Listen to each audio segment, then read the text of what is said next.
Namo tassa bhagavato arahato sama sambuddhassa. Namo tassa bhagavato arahato sama sambuddhassa. Namo tassa bhagavato arahato sama sambuddhassa. Kalena dhamma sawanang etang manggalamuttamanti.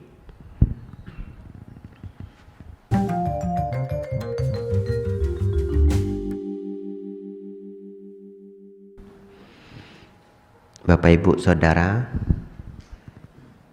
sebelum kita masuk ke pembahasan hari ini, coba mau tanya, siapa di sini yang setiap hari minum kopi? Ada?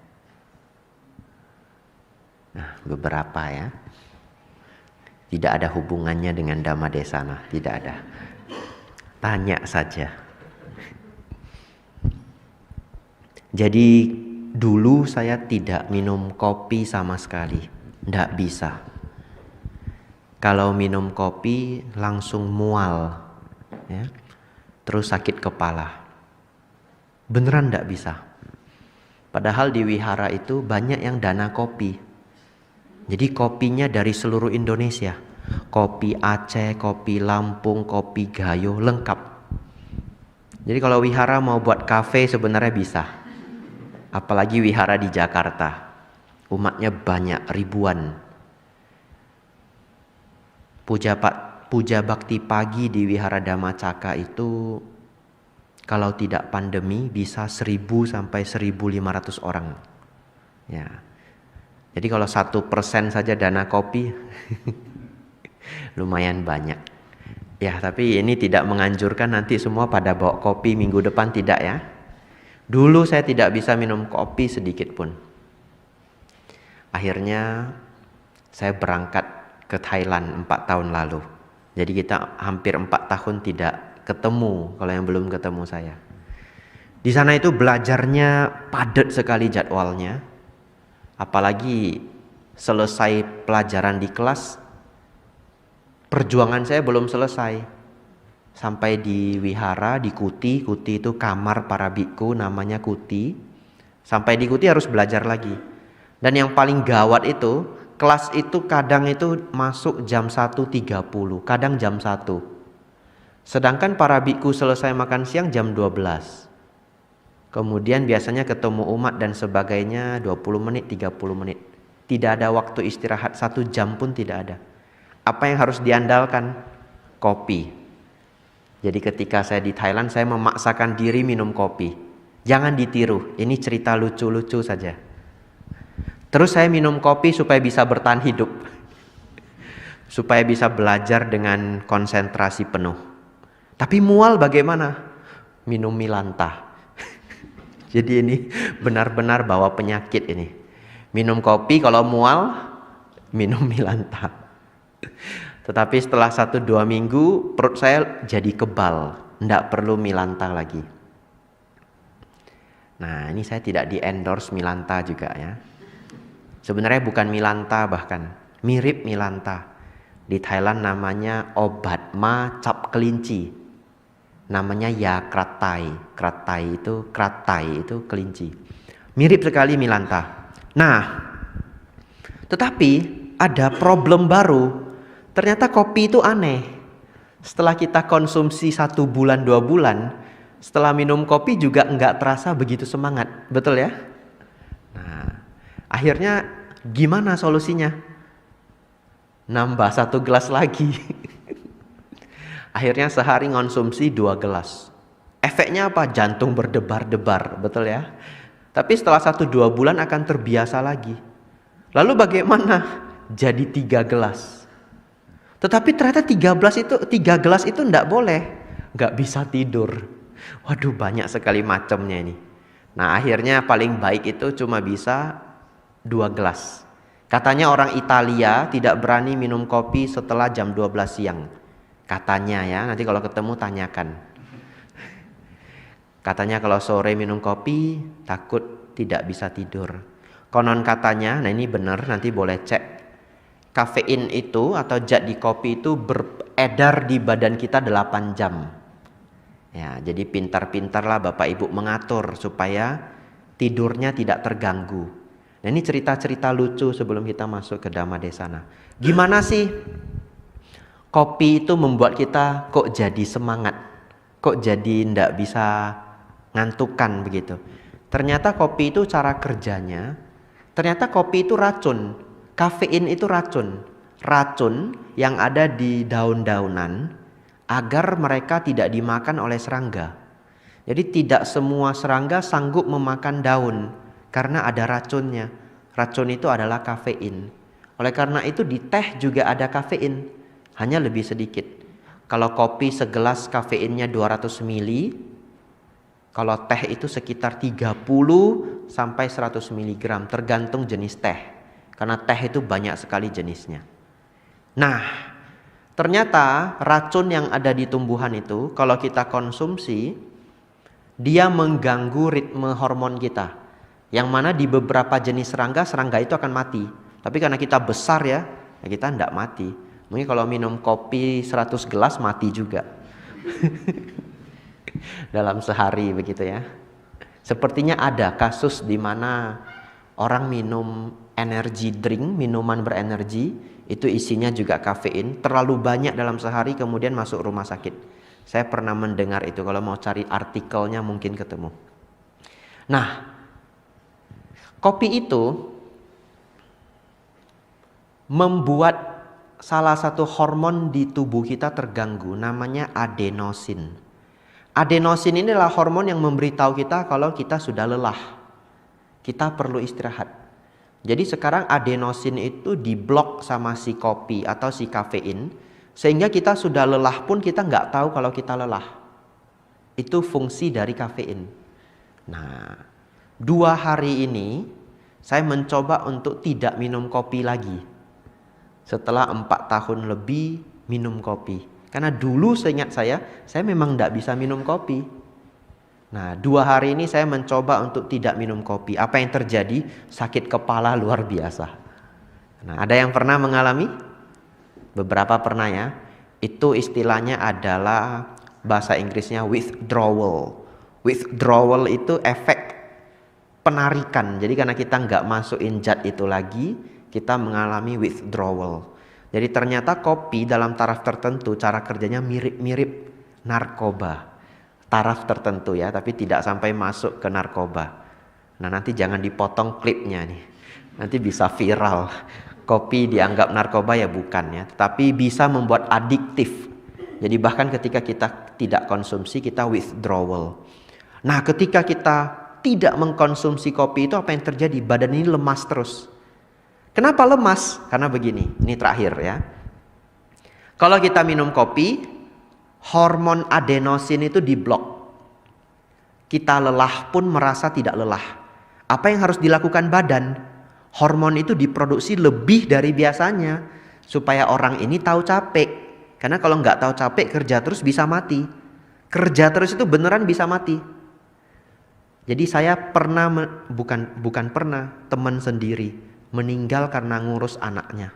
Anaknya baru lahiran, kemudian jaga bayi itu capek luar biasa ya. Setelah beberapa mungkin bulan pertama atau bulan kedua saya lupa, meninggal. Jadi manusia terlalu lelah itu bisa meninggal. Dan di Jepang itu kadang karyawan meninggal karena bekerja terlalu keras. Ini serius, nanti cek Google silahkan. Nah jadi karena adenosinnya kita blok, kita jadi tidak tahu capek. Tubuh itu produksi lebih dari biasanya, ngejar supaya kita bisa ngantuk. Jadi ketika 1 hari tidak masuk kopi, tidak diblok, hormon yang bikin capek ini membanjiri badan kita. Nah jadi saya 2 hari ini merasa seperti habis hiking. Lemas, lesu begitu. Tapi tidak apa-apa, pengalaman yang menarik. Jadi saya jadi bisa tahu, oh mungkin ya, betapa beratnya mereka yang mau berusaha berhenti narkoba. Ini hanya kopi. Jadi saya semalam itu sakit kepala seharian. Tetapi saya jadikan pengalaman, oh sakit kepalanya seperti ini begitu. Ya hari ini saya bisa senyum, semalam nggak bisa. Tapi katanya efeknya hanya 3 hari sampai 1 bulan, tergantung. Setiap orang berbeda-beda. Tapi saya cukup terkejut. Hari ini saya sudah termasuk semangat. Ini hanya seperti ibarat ngantuk 25%. Kemudian kalau baca sesuatu, habis baca lupa, baca lagi. Tapi katanya 3 hari sampai 1 bulan. Dan efek setiap orang berbeda-beda. Nah, nanti yang mau berhenti kopi silahkan. Sakit kepala dulu ya. Ya enggak berhenti juga enggak apa-apa. Tapi minum saja setiap hari ya. Ya Bapak Ibu Saudara, satu kebahagiaan kita bisa berkumpul di sini. Sepertinya ini puja bakti pertama ya, dari masa wasa. Ya ini puja bakti bersama. Nah, karena di atas sedang renovasi, kita pindah ke bawah. Tapi ternyata suasana yang sempit ini jadi merasa lebih akrab. Kalau bagi saya ya. Jadi Bapak Ibu Saudara, hari ini saya ingin cerita beberapa hal. Yang pertama adalah di dalam literatur Buddhis ada satu cerita yang baik untuk kita pelajari, sangat baik. Dulu ada seorang wanita. Wanita ini kurus kering. Karena kurus kering, dia dipanggil Kisa, K-I-S-A. Ya, namanya adalah Kisa Gotami. Gotami si kurus kering. Ya, kata Kisa itu artinya kurus. Nah, saudari Kisa ini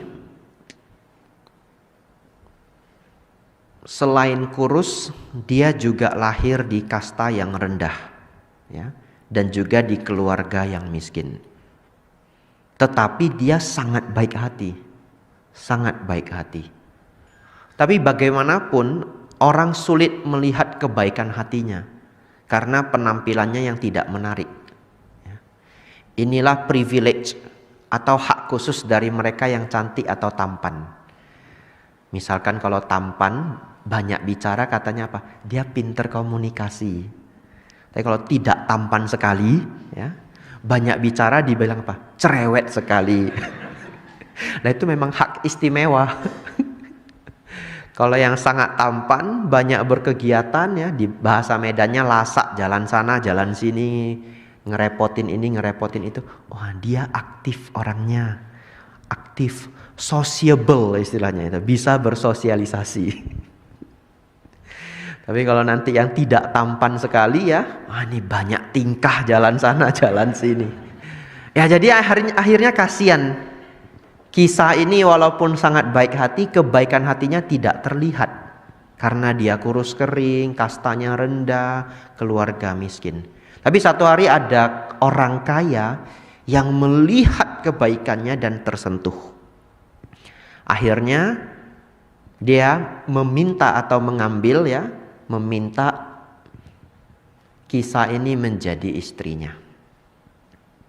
Menikahlah mereka. Tetapi bagaimanapun Kisa ini di dalam keluarga pun tidak dihargai. Karena bibit bebet bobotnya jelek. Tidak dihargai. Apalagi dia dari kasta rendah. Saya ceritakan sedikit betapa mengerikannya masalah kasta di India. Di India itu bahkan ada katanya pembunuhan suci. Pembunuhan suci itu karena pernikahan 2 kasta yang berbeda. Ya. Tapi pembunuhnya itu tidak terang-terangan.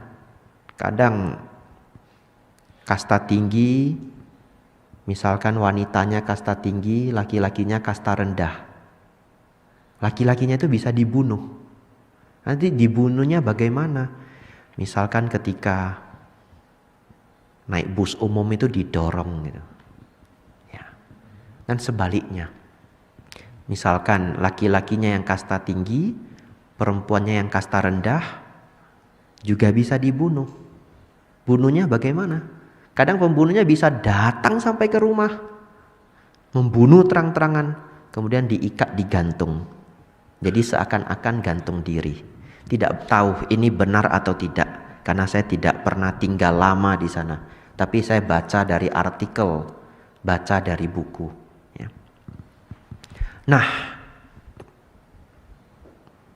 kemudian, ya silahkan. Ya. Nah, saya pernah melihat video. Video itu adalah pernikahan dua kasta yang berbeda. Akhirnya laki-laki itu ketika di pasar, ini saya lihat videonya langsung dan sangat mengerikan. Ketika dia di pasar, tiba-tiba tidak ada angin, tidak ada hujan, dia ditinju oleh orang. Dari depan, kiri, kanan, dan sebagainya. Akhirnya meninggal. Oleh karena itu Sang Buddha dari dulu, sejak awal beliau mengajar, sangat tidak setuju dengan sistem kasta. Sang Buddha mengatakan bahwa tidak selayaknya status sosial seseorang dinilai dari kelahiran. Tetapi status sosial seseorang selayaknya dinilai dari kontribusinya terhadap sosial. Kalau seseorang itu tidak pernah baik kepada sosial, tetapi kastanya tinggi, dia mendapatkan penghormatan dikatakan tidak sesuai oleh Sang Buddha. Tetapi kalau dia banyak bersumbangsi untuk masyarakat, menolong banyak orang, penuh kebaikan hati, sebagai pengajar mungkin dan sebagainya, kemudian dia dihargai di masyarakat, itu sangat benar.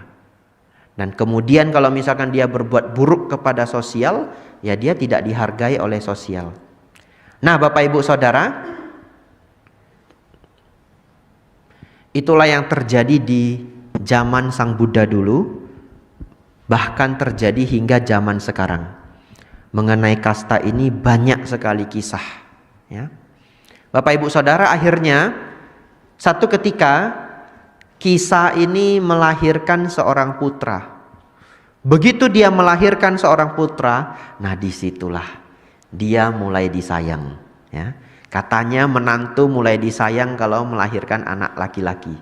Di Asia pada umumnya ya. Nah, di Asia pada umumnya. Jadi dia mulai sangat disayang karena punya anak laki-laki. Wah, bahagia sekali dirinya. Mulai disayang oleh mertuanya. Kalau suaminya ya dari dulu bisa menerima dia, tapi dia mulai disayang oleh mertuanya. Tapi singkat cerita, satu ketika anaknya meninggal.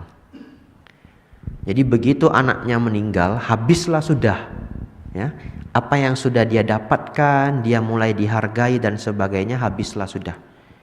Dia tidak bisa menerima anak bayinya itu, putra bayinya itu meninggal, dia tidak bisa menerima. Akhirnya dia pergi kemana-mana sambil gendong mayat bayi itu. Pergi mencari orang-orang tabib-tabib yang dia kenal untuk diobati. Nah, akhirnya setelah dia pergi ke banyak tempat, bagaimana kalau Bapak Ibu sebagai tabib, coba ada ibu-ibu datang bawa mayat bayi, gimana ngobatinnya? Tidak bisa. Akhirnya dia bahkan dicela oleh banyak orang, itu udah meninggal, tidak bisa disembuhkan lagi gitu, dan sebagainya dan sebagainya. Satu ketika dia ketemu satu tabib yang baik. Tabib ini tahu bahwa yang sakit itu sekarang sudah bukan bayinya, tetapi adalah ibunya.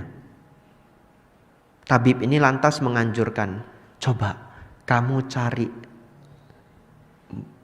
Samana Gotama, Sang Buddha Gotama. Mungkin dia bisa membantu Anda. Lalu ibu kisah ini bilang, bisa dia menghidupkan anak saya lagi? Bisa? Mungkin bisa, dikatakan begitu ya. Mungkin bisa. Tapi Bapak Ibu jangan tiru. Nanti ada orang bermasalah di luar, coba cari Bante Abhijato di Wihara Dharma Sundara. Bisa nanti masalah saya selesai? Mungkin bisa gitu ya. Ya enggak apa-apa juga, ya boleh ya. Diajak puja bakti, meditasi hari Selasa, ya boleh ya, sangat baik. Sharing-sharing di sini boleh. Nah, akhirnya Ibu Gotami itu datang pergi mencari Sang Buddha. Begitu ketemu, sama, dia minta, oh Buddha, tolong sembuhkanlah anak saya. Anak saya sakit. Sudah diam beberapa hari, tidak mau makan, tidak mau minum. Wah, ini sudah meninggal, bukan sakit lagi. Lantas apa yang dilakukan Sang Buddha? Sang Buddha meminta ibu ini, anakmu bisa hidup kembali. Kalau kamu bisa menemukan biji lada dari keluarga yang tidak pernah mengalami kematian. Bisa hidup lagi? Bisa hidup lagi. Mulailah dia pergi ke rumah-rumah, mengetuk pintu, meminta biji lada. Ya orang pasti kasih ya. Kalau bapak ibu ada orang ibu-ibu tiba-tiba datang minta biji lada sedikit, ya kita pasti kasih. Kalau ada, zaman sekarang sudah bubuk ya.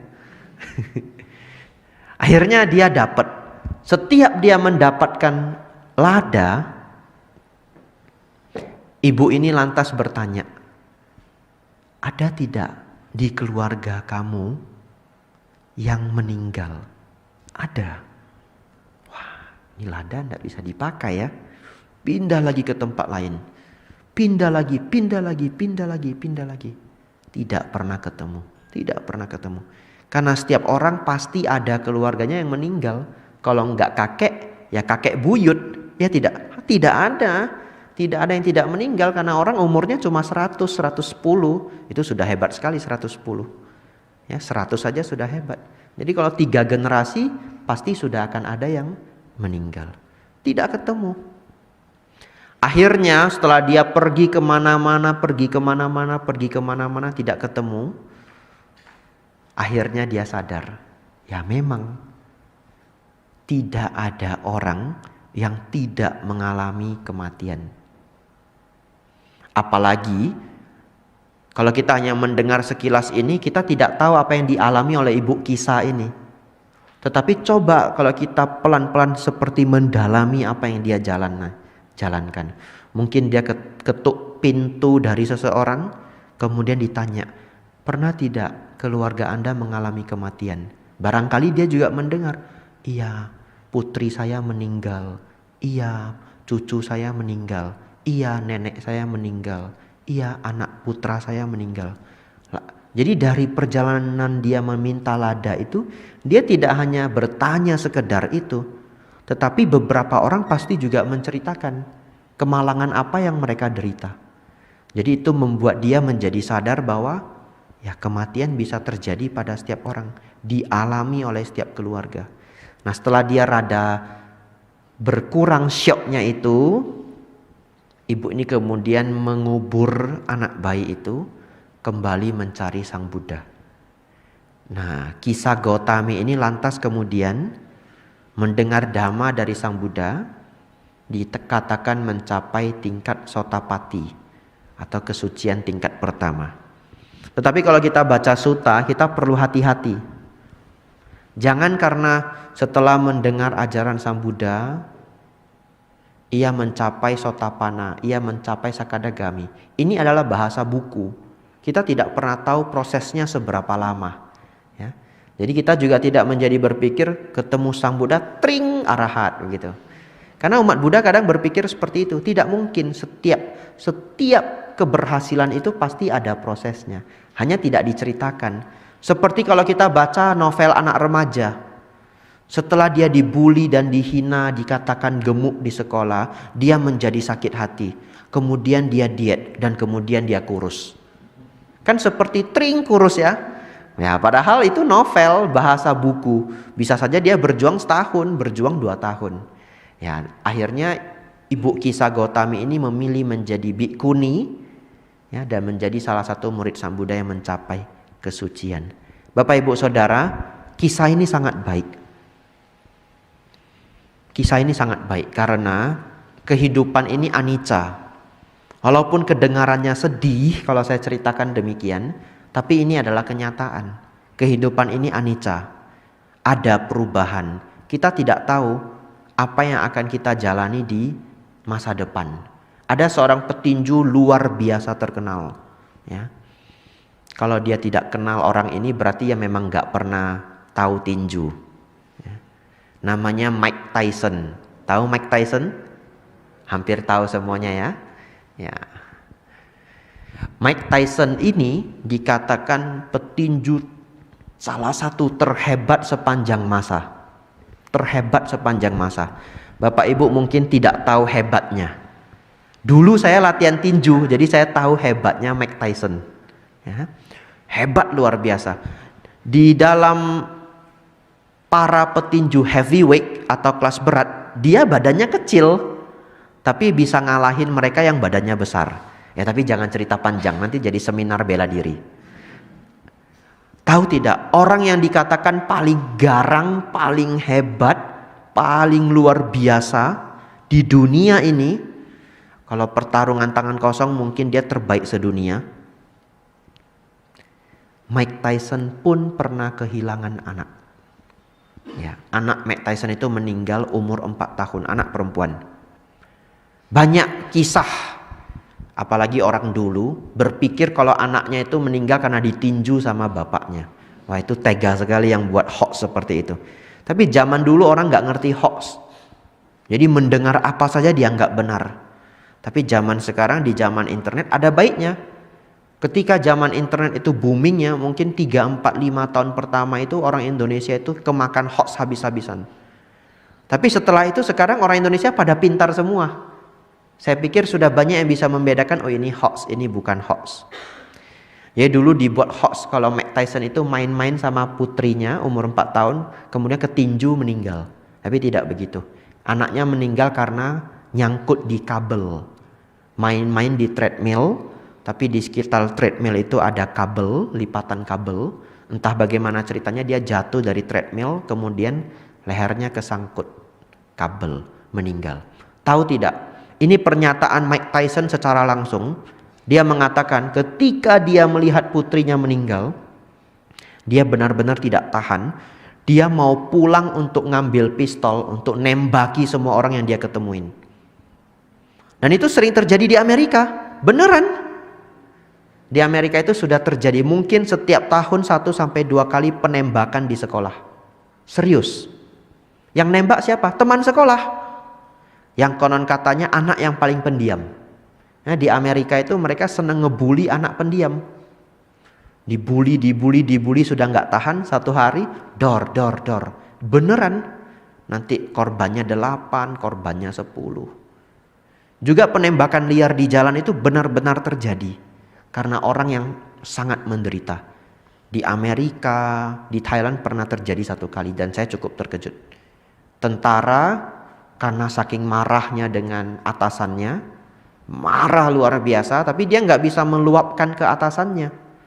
Dia curi senjata, turun ke jalanan, nembaki semua orang yang dia temui. 30-an orang meninggal kalau saya tidak salah. 2 tahun yang lalu, insiden 2 tahun yang lalu. Nah, tetapi apa yang membuat Mike Tyson ini cancel, ngebatalin niat dia untuk berbuat jahat itu? Karena waktu itu dia ada di rumah sakit anak. Jadi begitu dia keluar dari rumah sakit, keluar dari kamar perawatan anaknya, dia lihat di luar ada seorang ibu yang sedang menggendong anaknya yang sudah meninggal. Jadi mirip sekali dengan kisah Gotami ini. Dan ibu itu menangis sedemikian rupa karena itu adalah rumah sakit anak. Di situ dia sadar kalau bukan anak dia saja yang meninggal. Orang lain juga mengalami kemalangan serupa.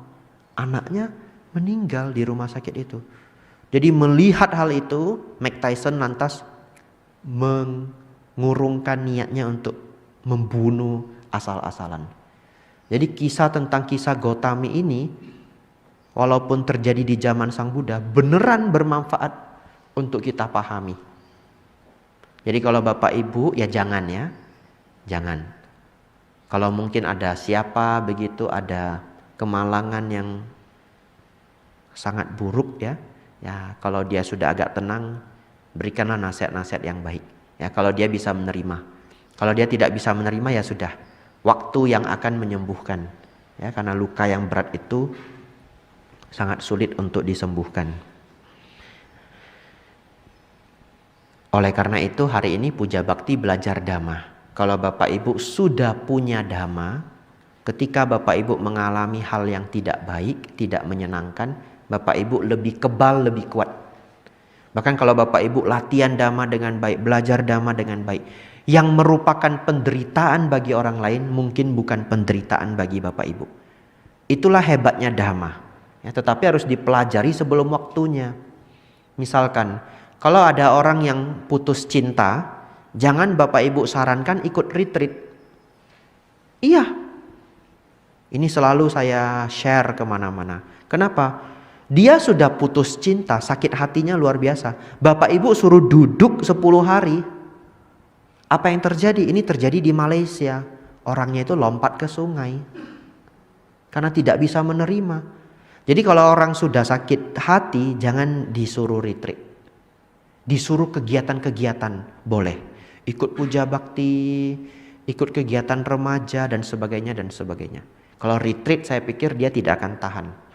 Belajarlah retreat sebelum ada tragedi. Ikut meditasi sebelum ada tragedi. Meditasi itu adalah membuat batin kita menjadi kuat dan kebal. Nah, ini sekalian saya iklan. Wihara Dharma Sundara ada latihan meditasi. Setiap hari Selasa jam 7 malam di sini. Setiap hari Jumat 7.30 malam di sini juga, ya.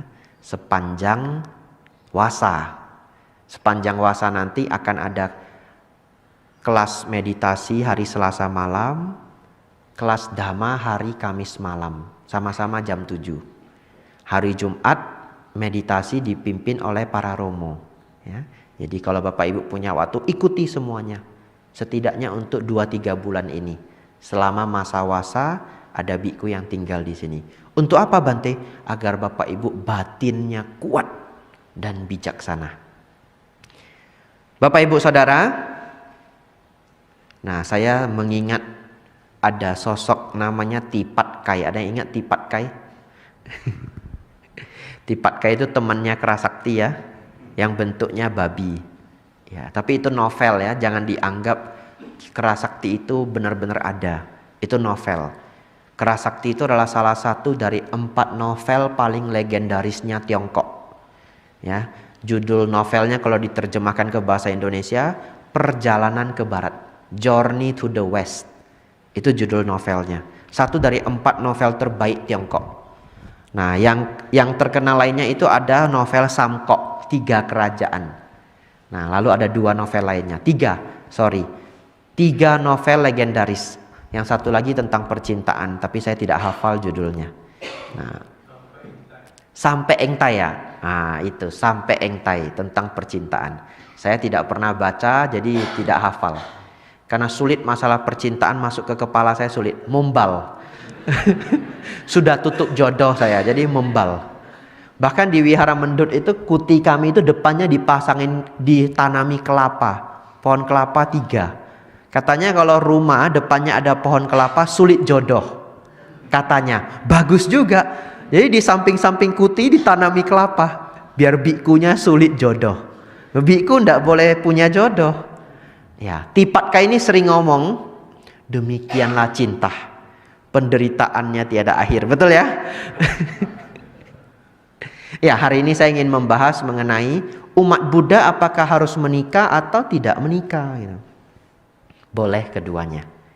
Inilah luar biasanya ajaran Sang Buddha, tidak memaksa. Seseorang ingin menikah boleh, tidak ingin menikah boleh. Ya. Mungkin beda dengan ajaran lain yang harus menikah, harus menikah. Di ajaran Buddha tidak ada paksaan, tetapi dilakukan dengan baik. Ya. Kalau Bapak Ibu memutuskan untuk tidak menikah misalkan, ya boleh. Ada 2 opsi. Kalau senang meditasi, mau menjalankan winaya, sangat baik ya menjadi samanera atau atasilani. Kemudian menjadi biku kalau ingin berlatih dhamma. Bante, saya tidak ingin menikah tapi juga tidak ingin jadi biku. Ya boleh ya. Nabung duit banyak-banyak ya. Bersiaplah untuk hidup sendiri, kan begitu ya. Tapi di negara maju sudah ada panti, bukan panti jompo. Namanya senior housing. Rumah orang senior. Kalau yang duitnya super banyak, di Indonesia sudah ada 3 tempat. 1 di Jawa Tengah, tapi saya tidak hafal nama tempatnya. Di Thailand cukup banyak. Dan di Singapura. Apa itu senior housing? Jadi bagi mereka yang sudah sepuh, tidak ada keluarga, tapi kadang mereka ada keluarga, tapi nggak mau tinggal dengan keluarganya. Kenapa? Karena senior housing itu bukan rumah jompo.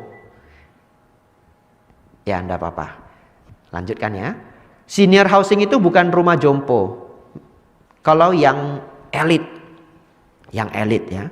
Senior housing yang elit itu benar-benar fasilitas luar biasa lengkap untuk mereka yang sudah sepuh. Di Singapura kemarin dibangun, Singapura sepertinya ada 2 tempat kalau saya tidak salah ya. Jadi dibangun seperti apartemen, katakanlah 40 lantai. Rumah-rumah yang ada di apartemen senior itu dijual mahal, beneran mahal. Katakanlah satu rumah itu, satu paket itu bisa misalkan 5M, 6M. Tetapi nanti paketnya itu bagaimana? Tergantung, setiap sistem berbeda-beda. Di Indonesia ada satu, saya pernah baca sistem mereka. Nah, katakanlah kita sekali bayar, katakanlah 5 miliar. Kita tinggal di rumah itu mendapatkan kebutuhan dan perawatan sampai meninggal. Sistemnya seperti itu. Di Indonesia sudah ada satu tempat. Saya lupa tempatnya di mana. 1 kali bayar. Kalau saya tidak salah 2M atau 1,7M, saya lupa. Kita akan dijaga sampai mati. Tapi kalau senior housing di Singapura, kenapa banyak orang yang keluarganya baik-baik saja, tidak ada masalah, tapi dia memilih tinggal di senior housing yang bagus ini? Kenapa? Karena klubnya banyak. Beneran ada klub catur, klub biliar, nanti yang main-main ya tua-tua semua.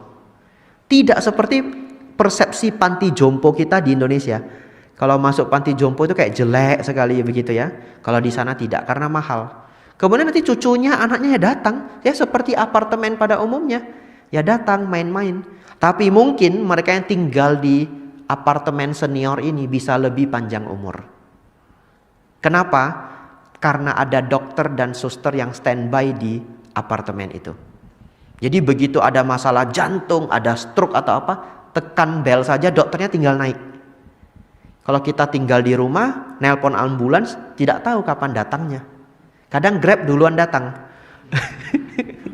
Zaman sekarang kan orang nelpon ambulans, nelpon Grab juga, betul ya? Nah, Grab duluan datang gitu. Ya, jadi di negara maju, apalagi mereka yang tidak punya keluarga, mereka sudah ada solusi senior housing. Bahkan di Amerika banyak orang yang kalau masa mudanya dia kerja, nabung. Cita-citanya apa? Sudah tua ingin masuk senior housing. Tapi konsep ini sangat membingungkan bagi orang Indonesia. Gimana? Cita-cita masuk rumah jompo. Anda ada cerita itu di Indonesia ya. Tapi ini hanya informasi, kita sharing-sharing ya. Bagi yang tidak ingin menikah, jalanilah hidup dengan baik dan banyak menabung. Tapi bagaimana kalau seseorang ingin menikah? Nah, ini pembahasan terakhir kita. Kalau Bapak Ibu Saudara memutuskan untuk menikah, lah ini rata-rata yang hadir sudah menikah semua. Yang belum menikah sedikit ya. Yang tidak menikah saya gitu. Ya, keputusan untuk menikah itu tentu ada suka dukanya. Ini kebenaran ya. Kebenaran, menikah pasti ada suka dukanya. Dulu waktu saya les bahasa Inggris waktu saya kecil, ada guru saya aktivis Mahayana. Dia sering nerjemahkan buku Mahayana, rajin sekali. Namanya Dr. Lenny Lee MA. Jadi kita sebutnya karena Lenny Lee MA, ya kita bilang Ibu Lenny 5 gitu. Ibu ini pernah bilang, menikah itu seperti mata. Nah, bingung kan? Kenapa menikah ini seperti mata? Kalau kita sudah menikah katanya, 2 orang itu seperti satu insan. Seperti mata. Mata itu masuk debu aja tidak boleh, betul ya? Nah, jadi kalau sudah menikah 2 insan jadi satu, tidak boleh ada pengganggu. Debu masuk aja sakit. Nah, itu menikah. Katanya begitu. Nah, Bapak Ibu Saudara, kalau seseorang memutuskan untuk menikah, hari ini yang ingin sangat saya share adalah, yang ingin sangat saya titipkan adalah, pahamilah bahwa relationship atau hubungan itu tidak menjadi baik begitu saja. Ya, tidak menjadi baik begitu saja. Apa maksudnya? Kalau Bapak Ibu memutuskan untuk kuliah, Bapak Ibu tidak lantas jadi pintar begitu saja, gak bisa. Kalau Bapak Ibu memutuskan pergi sekolah menjahit, Bapak Ibu tidak akan menjadi pintar jahit begitu saja, gak bisa. Lalu bagaimana? Harus dijalani, ada tugas-tugasnya, ada PR-PR-nya, dan ada prosesnya. Jadi kalau Bapak Ibu sudah bayar sekolah jahit, datang duduk nggak mau ngerjain apa-apa, 10 tahun pun ya nggak pinter. Sama seperti keluarga. Sebegitu memutuskan untuk menikah, ada hal yang harus dilakukan. Hubungan itu tidak lantas menjadi berbunga-bunga seperti bunga di taman. Seotomatisnya tidak akan bisa. Ada yang harus dikerjakan. Apa yang maksudnya harus dikerjakan? Hubungan itu ditabung. Bagaimana tabungnya? Suami baik ke istri, istri baik ke suami. Continue, saling menghargai, continue. Permasalahannya karena sudah sangat dekat, saling menghargai itu agak sulit. Karena sudah dekatnya luar biasa. Ini seperti kakak dan adik. Coba kalau kita di luar berbicara sangat baik, manis. Tapi kalau di rumah dengan adik sendiri belum tentu. Karena sudah saking dekatnya. Itulah manusia. Tapi itulah manfaatnya ikut puja bakti. Saya ingatkan. Betul ya? Saya ingatkan. Walaupun sangat dekat, penghargaan itu tidak boleh hilang. Konon katanya, wanita senang dipuji. Ya, ya enggak apa-apa. Ya, konsentrasi lagi ya. Ya. Kalau sinetron yang bagus itu sering ada iklannya. Jadi enggak apa-apa. Kalau iklan kita tunggu. Nah, tidak boleh jadi kesal ya, enggak apa-apa, wajar. Saya kalau mengajar ada gangguan tidak pernah masalah, enggak apa-apa. Ya, tapi nanti dibantu untuk dikurangi ya suara-suara dan yang lainnya. Tapi enggak apa-apa. Enggak boleh jadi kesal. Yang mendengar juga enggak boleh kesal, relax saja.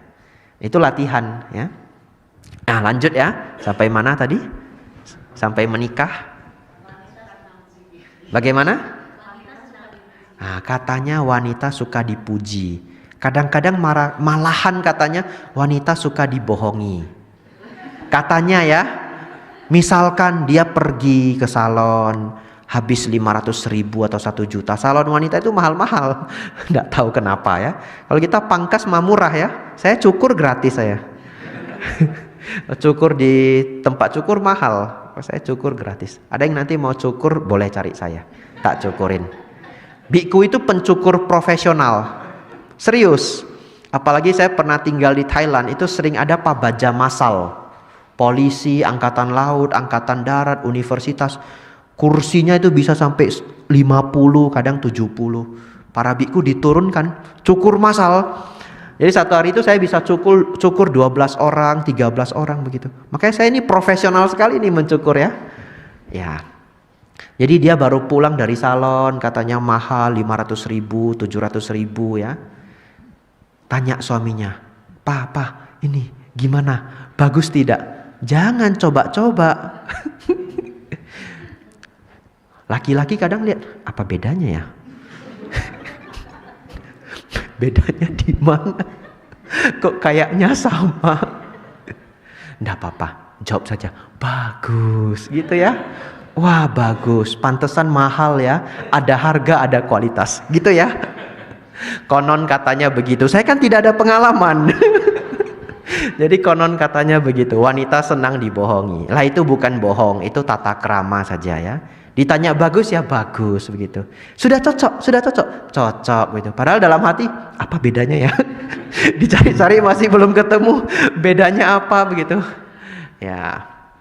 Kemudian laki-laki itu senang diakui. Nggak dipuji nggak apa-apa, tapi jangan coba-coba tidak diakui. Nah, kenapa? Laki-laki itu secara genetiknya itu sangat kompetitif, sangat kompetisi. Itu sudah genetiknya. Kecuali nanti latihan dharma sampai menjadi arahat. Bahkan seorang anagami pun masih ada kesombongan. Cuma saya nggak ada waktu untuk menceritakannya. Kisah Bante Anuruddha. Anagami, tingkat kesucian ketiga. Arahat itu tingkat kesucian keempat. Ya, manusia itu ya ada egonya. Kalau laki-laki katanya senang diakui. Jadi bapak ibu-ibu jangan suaminya pulang, enggak dia lebih hebat, kamu mah kalah. Hancurlah sudah. Saya tidak bisa bantu lagi. Suaminya tidak memuji, istrinya tidak mengakui. Susah dah ini. Konon katanya begitu ya, saya hanya pengamat. Kalau saya salah mohon dimaklumi. Bapak ibu saudara, nah ini ada 3 hal yang baik diberitahu ya, tidak lebih dari 10 menit. Ada 2 jenis kasih sayang di dunia ini. Bahasa Inggrisnya yang satu disebut conditional love atau cinta yang berkondisi. Satu lagi disebut unconditional love, cinta yang tidak berkondisi. Cinta yang tidak berkondisi itu seperti apa? Ibu dan ayah sayang ke anaknya, nggak ada kondisi. Anaknya mau pulang juara terakhir ya tetap sayang walaupun dimarah-marahi. Tetap sayang. Ya anak mau juara 1, mau juara terakhir, kalau anaknya sakit ginjal orang tuanya rela nggak ngasih ginjalnya 1? Rela. Orang tua yang baik ya, orang tua yang benar, rela. Nggak ada cerita anak saya juara terakhir, nggak mau saya kasih ginjal. Enak aja. Kalau kamu juara 1 ginjal saya kasih, nggak ada. Tapi kalau kamu juara 1 papa beliin motor, yaitu hadiah, reward, memajukan mereka. Tapi orang tua menyayangi anaknya tidak berkondisi. Apapun yang mereka lakukan ya orang tua tetap akan sayang. Kadang anak itu sudah dewasa pergi melanglang buana, gagal, umur 30 balik ke rumah. Orang tuanya terima? Ya terima, ya enggak apa-apa. Orang tua selalu sayang anaknya tanpa kondisi. Tapi Bapak Ibu tahu? Apakah cinta kasih sayang suami istri itu unconditional, tidak berkondisi? Belum tentu. Kalau cinta sejati sampai engtai mungkin iya. Tapi itu novel ya.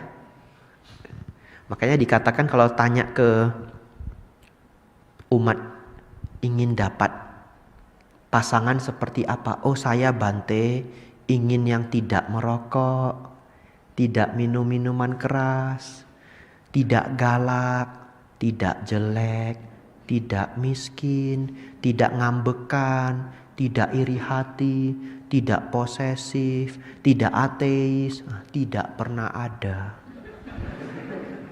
Betul ya? Tidak pernah ada. Jadi bahkan cinta di antara pasangan bisa jatuh ke unconditional love.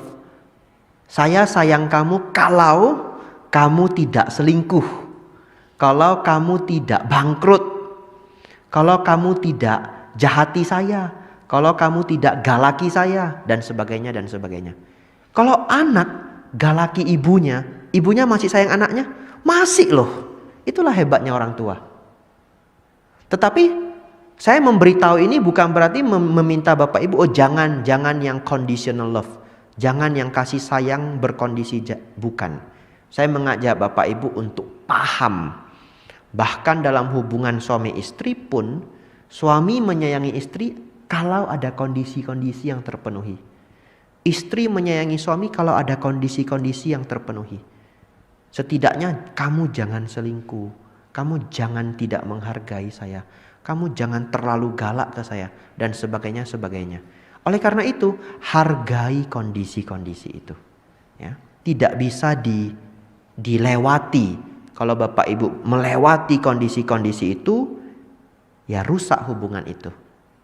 Kemudian, nah ini baik sekali. Pernah ada pasangan yang datang ke saya kemudian cerita kalau mereka sering berantem. Mungkin kami tidak jodoh Bante, kami sering berantem. Saya beritahu, sering berantem itu bukan tidak jodoh. Kadang anak dengan orang tua bisa sering berantem. Iya, jadi anak dengan orang tua sering berantem berarti tidak jodoh. Gimana ceritanya anak tidak jodoh dengan ibu, tidak jodoh dengan ayah, tidak ada cerita. Jadi walaupun jodoh bukan berarti kadang tidak berantem. Tetapi kenapa bisa berantem? Ya berantem tidak harus tinju-tinjuan ya.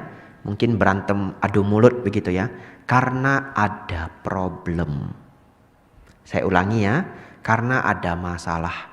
Masalah apa? Masalah ekonomi, masalah kehidupan sehari-hari.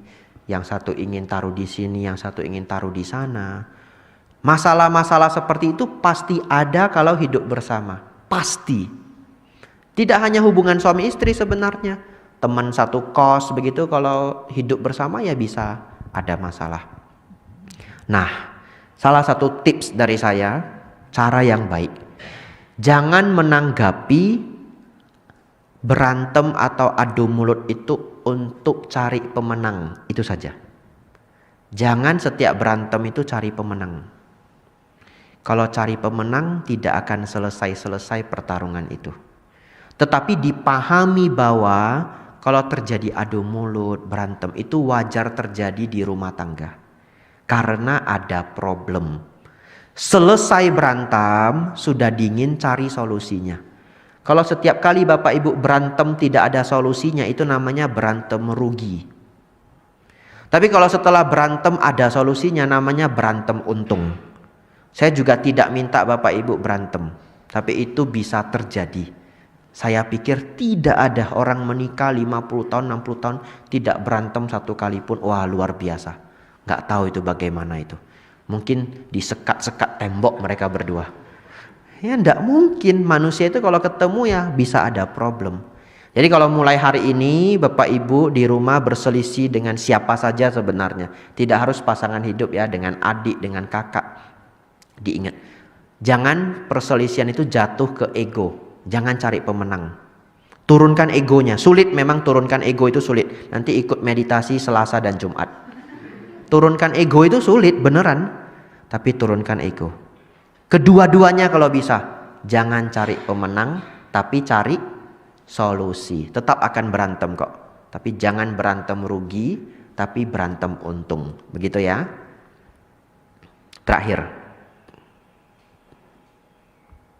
Terakhir ini adalah hubungan itu dicicil dan ditabung. Nah, bahasa Inggrisnya bagus, compounding. Compounding itu berlipat-lipat.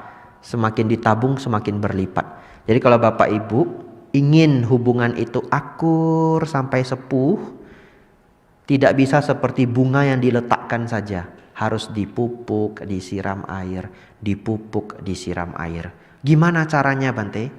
Misalkan setiap kali sudah mau marah luar biasa, sudah hampir mau meledak, direm. Sudahlah, ya demi hubungan yang panjang. Begitu ya. Ditabung, itu tabungannya. Sudahlah. Keluar dulu. Nanti sudah dingin baru balik. Ditabung, ditabung dan ditabung. Itulah cara saya pikir, ya. Saya juga hanya seorang pengamat, tidak mengalami. Ini bagi yang memutuskan untuk menikah. Kalau yang memutuskan tidak menikah atau sudah tidak menikah, bagaimana? Tidak apa-apa. Ya, hiduplah dengan baik, jalani dhamma dengan baik, sangat indah. Ya, kehidupan itu tidak harus menikah baru menjadi indah, ya tidak. Tidak menikah pun kehidupan itu bisa berjalan dengan sangat baik adanya. Hidup dengan dhamma, bekerja dengan bahagia, ya, membuat batin menjadi lebih luhur. Bapak Ibu Saudara, ini yang saya sampaikan hari ini. Semoga membawa inspirasi untuk kita semua. Sabe sata bhavantu sukhitata. Semoga semua makhluk hidup berbahagia.